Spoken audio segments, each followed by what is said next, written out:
Hi Leo, July 2024. Ito na po ang inyong reading. Usaping pera, karera, trabaho. Kuha tayo ng ilang advice para sa inyo sa bagong buwan na ito ng Hulyo. Guidance po. Mensaheng gabay para sa mga Leo, sa taong nakikinig ngayon. Leo, message. Leo. Sa taong nakikinig ngayon, ayan, meron na bumabagsak agad. Uy. At pa tayo dito, napauwi ang Moonchild. At pa tayo, may isang umangat na. Tayo po ay live na live sa FB. Leo, July 2024. Anong maiwan natin para sa mga tao ito? Buhay, trabaho, karera, pera. Ayan na. Ayan na. Okay. The Two of Pentacles, Eight of Swords. Ayan, di pala nakikita sa camera. Dito ako napauwi. Saan yan, Moonchild? Sa The Lovers. I know, usaping trabaho tayo, pera, pero umangat ang The Lovers. Okay. Unang mensahe ka dito, Leo, especially for those who are in a relationship, couple, or married. Okay, claim natin ito, no? Na ngayon pa lang, kung hindi man sa inyo mismo, yung magandang posibilidad or oportunidad na angat when it comes to work, money, or finances, maaaring ito yung may patungkol sa inyong mga partner. Okay? Partner. Partner in crime, or kung single, maaaring rin naman. Partner in business. May magandang possibility rin para sa kanya. Kaakibat rin siya dito. Okay? I mean, syempre, kung itong mga partner niyo sa buhay, may something positive na ma-receive, ayan, damay-damay tayo. Sama niyo na si Moonchild dyan. Charot. Hindi. Mababahagian din kayo. Pareho kayong magsasaya.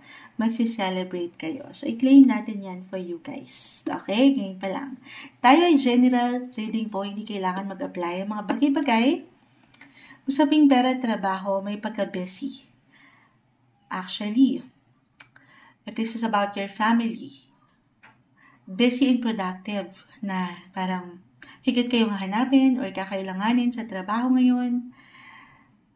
I will be honest, kung ito, general message tayo guys, so parang maramdaman nyo na baka hanapin kayo ngayon ng higit ng inyong mga boss, may ilang extra responsibility, obligations na hindi madali pang hawakan. The Two of Pentacles, kita mo siya, nagbabalance. Ang hirap i-balance ng mga bagay-bagay, lalo pa kung meron na kayong ito regardless kung single or nasa isang relasyon na, yung work and home life or work and home conflict na hindi madali. Dahil nga, syempre, isa lang tayo, pero ang daming parang nakahain sa inyo na trabaho. So, take it easy. The Eight of Swords, kita mo siya, minsan nagiging negative ang energy.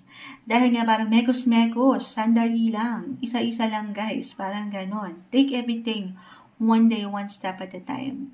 Pero kompleto dito, andito the Lovers. As long as andito ang puso mo, pagdating sa mahal mo, Leo, pagdating sa iyong ginagawa sa trabaho, actually, astrologically, right now, bilang si Mars, the planet of action and energy, is currently in your 10th house of career.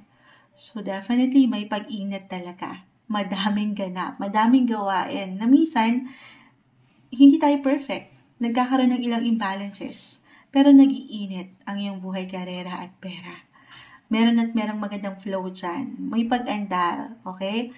Pero hindi mo rin naman kailangan ma-pressure, cooker, okay? Dahil sa dami, di ba, parang hinay lang, okay? Take it easy. Na hindi mo rin nakakalimutan na i-priority ang iyong sarili. Kasi parang hindi ka dito nagiging makasarili ngayong July. Umangat bilang nandito tayo sa Cancer season, it is an emotional sign. Ang puso ng mga tao ngayon ay nagiging sensitive. Yung feelings sa family, higit na, o dito sa kapareha or mahal sa buhay, higit na umaangat talaga. So, sana, ano yung sana, Moonchild? Sana, huwag niyo rin kakalimutan ng inyong sariling enerhiya, magpalakas rin, recharge your energy. Paano nga naman natin magagampanan itong ilang pangangailangan ng ilang taong ito na malapit sa inyong puso kung kayo mismo ay pagod na. Okay, more on self-care pa rin, self-love, magpahinga. Pero sa usaping trabaho, pera, may pag-init po. Your career is on fire. And your money sector, ayan, mafufulfill yung ilang pangangailangan. Hindi ka mawawalan. I-claim natin yan para sa inyo ngayong buwan ng Hulyo 2024, Leo.